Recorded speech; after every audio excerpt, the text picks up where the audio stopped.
Thank you very much. Welcome back, Secretary Johnson. A couple of issues real quick. You know, we are terribly short of staffing at our ports of entry on our southern border. We passed legislation which would expedite veterans being hired. We've done a number of things, but we're still, for example, in Tucson, at Nogales, Mariposa Port of Entry, we're 20% understaffed, well over 100. So you see these lanes, these vacant lanes, and traffic stacked up behind it simply because we don't have the personnel.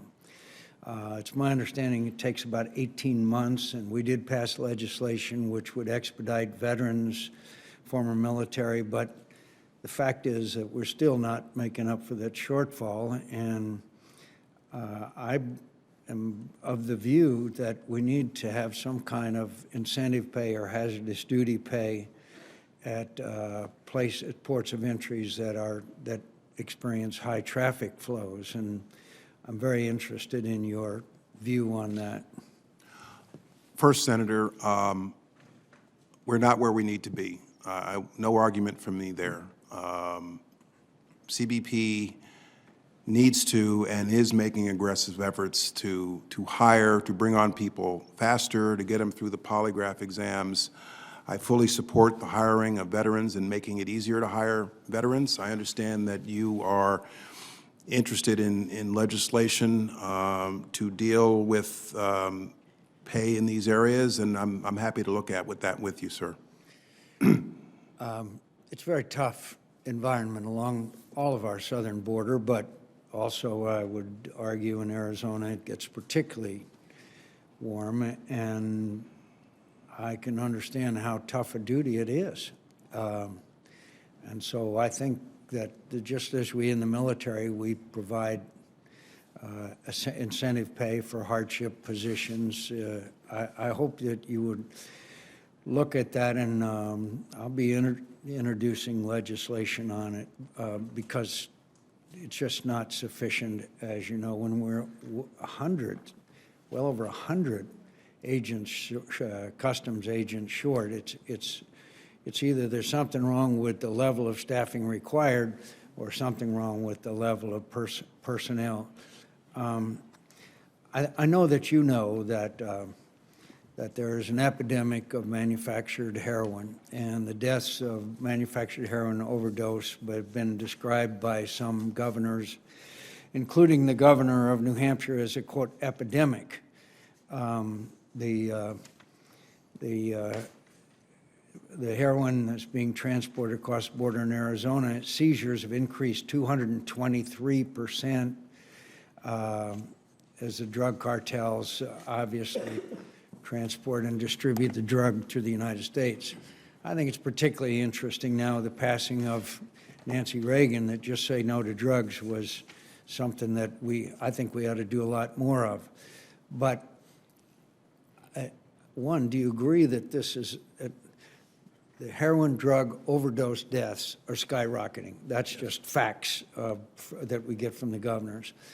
And aren't most of this manufactured heroin coming across through the ports of entry rather than smuggled across the border areas? One reason, for several reasons. And what do you propose that we need to combat this, what some governors have described as a, quote, epidemic? I agree that most of the heroin that is seized at ports of entry on our southern border. That's what the facts and the statistics show, as opposed to maritime, for example. We have seen greater levels of seizures by Customs and Border Protection and by HSI. We have created a national task force with the Department of Justice to deal with the heroin epidemic specifically. Part of the joint task force missions that I created 2 years ago, part of our JTF missions, which is modeled, by the way, after the structure we have in Arizona, is the illegal narcotics problem. It's not just migrants, illegal migrants. I want our JTFs to be focused on narcotics as well. That we're seeing an increase. It is alarming, and I think this needs to be a national government effort. Within DHS, we've got ICE, HSI, and Customs and Border Protection focused on this problem. And we're seeing seizures at higher levels, without a doubt. But it also seems that the problem is increasing according to these governors rather than decreasing. And I agree, fundamentally, I totally agree with it. It's a supply and demand, but it seems to me that despite our increase in interdiction, that the problem is growing worse. Would you agree with that? Yes, sir. You got any ideas? I think we need more resources at the federal government level, not just DHS, but DOJ, DEA, and a coordinated, sustained effort to deal with this problem. I hope that this committee and Congress can get some recommendations from you, because frankly, I have not seen anything quite like this. When I travel to New Hampshire and hear the governor of New Hampshire say it's an epidemic in her state, it's throughout the Midwest as well. And maybe also sometime we ought to talk about demand, but nobody seems to want to discuss that aspect of it either, and I know that's disappointing to you. Finally, on the children showing up at the border, is one of the answers allowing increasing our embassy and consulate capability in those three countries, El Salvador, Nicaragua, and Guatemala, so that they can go there rather than showing up on our border? Yes, sir. I agree with that. I thank you for the good work that you do, Mr. Secretary. We have some spirited discussions from time to time, but I appreciate the work that you are doing. And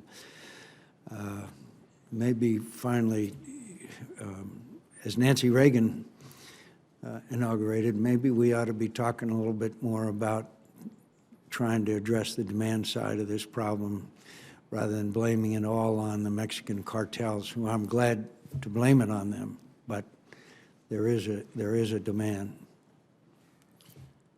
You agree? I agree, yes. You've got to deal with the demand and the supply. Thank you, Mr. Secretary. Thank you. Thanks, Senator McCain. By the way, we mentioned